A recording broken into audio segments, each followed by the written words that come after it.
Deep in the heart of southern Africa, Zambia is a landlocked nation surrounded by 8 different countries: Zimbabwe, the Democratic Republic of Congo, Tanzania, Malawi, Mozambique, Angola, Botswana, and finally, Namibia.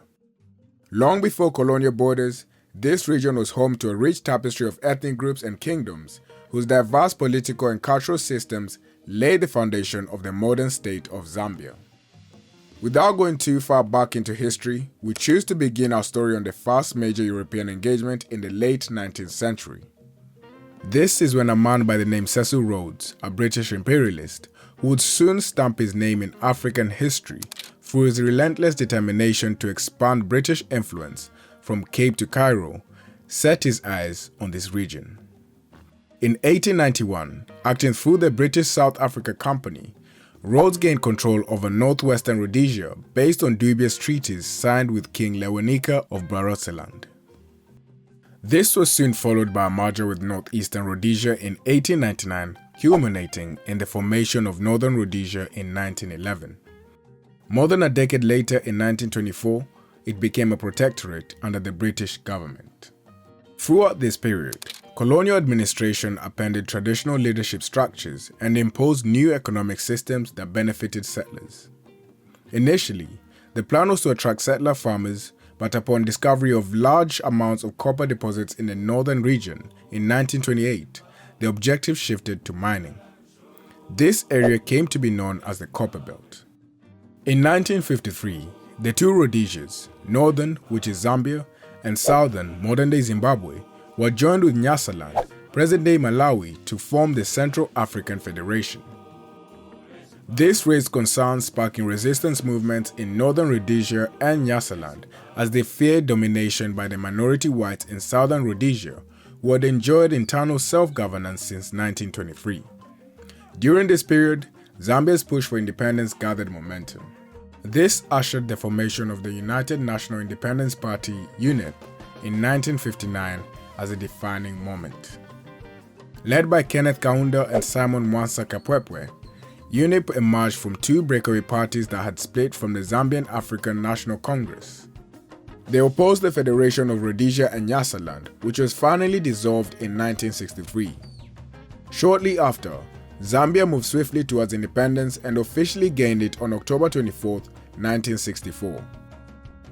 Kenneth Kaunda became the country's first president after a brief spell as the prime minister. Initially, his major policies revolved around the introduction of African socialism, similar to Nyerere in Tanzania. This saw the nationalization of major industries, in particular copper, which the government managed to acquire mineral rights from the British South Africa Company, and raised mining taxes, allowing Zambia to keep more of its copper profits. These revenues enabled long overdue investments in education, communications, and healthcare. Infrastructure expanded, and many black Zambians began to occupy key positions in civil service, the military, and private industry. Additionally, the color bar was abolished in 1966, resulting in significant wage increases for many black miners. But his most urgent assignment was ending white minority rule in the region. In particular, Southern Rhodesia's unilateral declaration of independence from Britain greatly increased the threat. This resulted in the formation of frontline states in the late 1960s to spearhead the liberation cause. On the international stage, Britain and other nations failed to recognize Rhodesia's declaration and instead imposed sanctions. However, due to Zambia's geographical position, they were the ones greatly impacted due to the heavy reliance on southern trade routes. This prompted the government to reroute exports northward through new roads and pipelines to Tanzania. This came at a heavy cost. But thankfully, due to the thriving copper industry which had experienced a steady price increase from the 1960s and a significant boom in the early to mid-1970s, boosted by the war in Vietnam, Zambia was able to undertake the construction of the Taza Railway to connect its Copper Belt region to Tanzania's port of Dar es Salaam with the help of the Chinese. This marked the beginning of Afro-Asian relations, whilst tying Zambia and Tanzania into long-term trade commitments with China. But external pressures were only part of the problem. The sharp decline of copper prices triggered inflation whilst public spending outpaced revenues.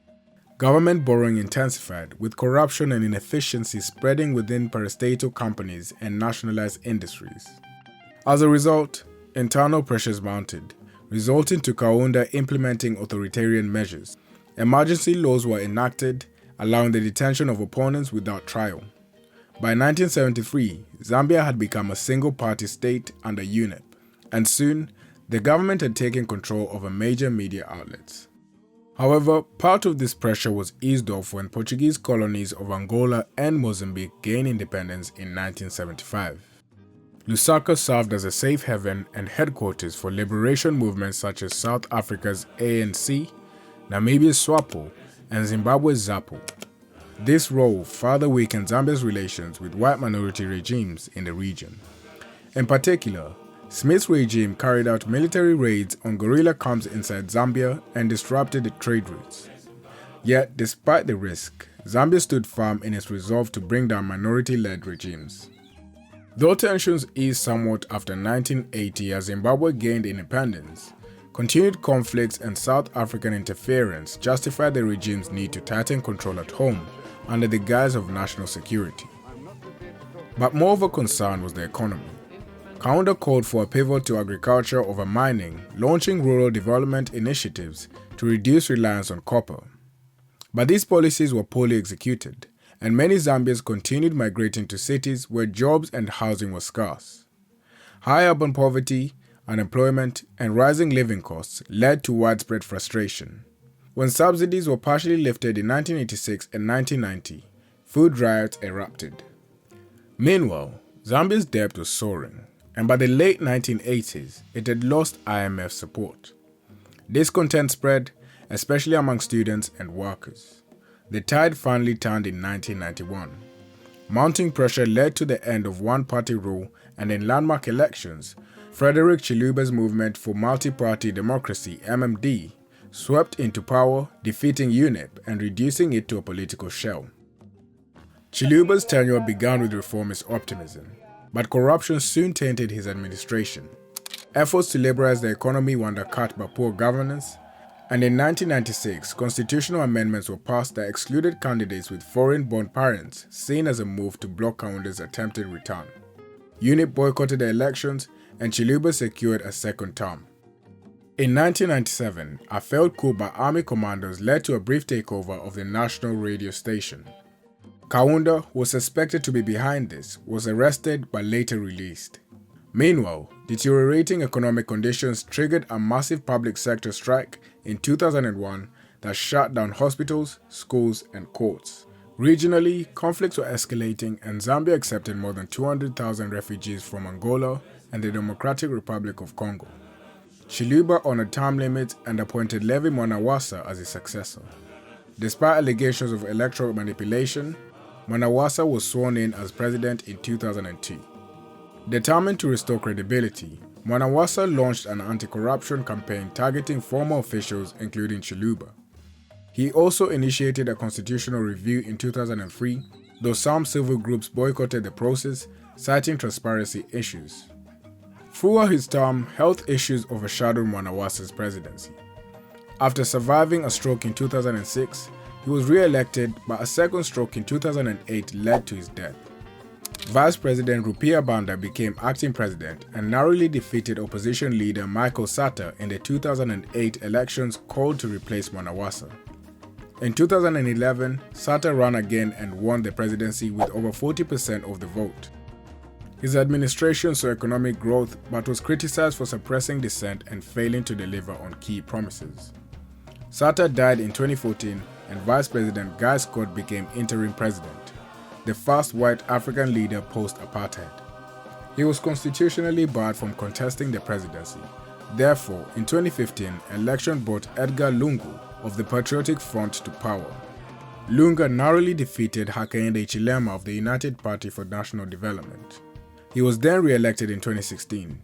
Although his government oversaw infrastructure expansion, roads, schools, and healthcare, the economy deteriorated, worsened by the COVID-19 pandemic. Tensions peaked in 2017 when Hichilema was jailed for months over a traffic dispute with Lungu's convoy. The incident underscored growing authoritarianism.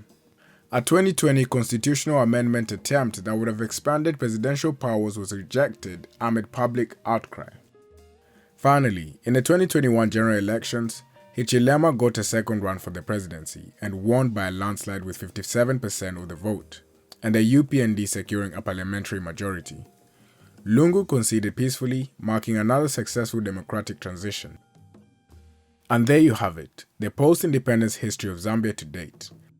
A nation that not only stood for its freedom and prosperity, but played a critical role in the ending of white minority rule in Southern Africa, demonstrating the true spirit of Pan-Africanism.